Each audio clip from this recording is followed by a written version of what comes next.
Welcome to Kenton's videos. Enjoy the video. You start by selecting your sticky note size and a restrained color palette because limits make designs read clearly. Once chosen, arrange tools within reach: a fine black pen, 1-2 colored markers, and a ruler for straight lines.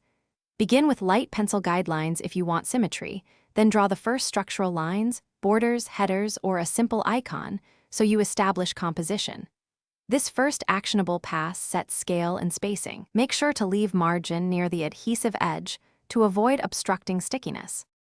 Once the structure is set, deepen the design by adding outlines and texture because contrast makes elements pop at a glance.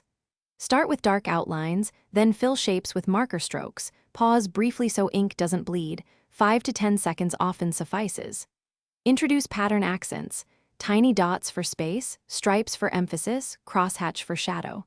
If you want tactile variety, apply a strip of washi tape or a small sticker. These touches increase visual hierarchy and make notes easier to scan when you use them later. To finish, add clear labels or tiny icons so each note communicates at a glance.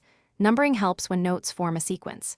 If you used markers that smudge, consider a light spray fixative. Test on one note to ensure no discoloration.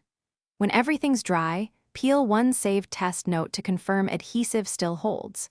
If bleeding or smudges appear, blot excess gently with a clean paper towel. Wait fully dry. Then retrace affected lines with a fine pen to restore clarity without reworking the whole surface. Thanks for watching. Consider subscribing if we helped you.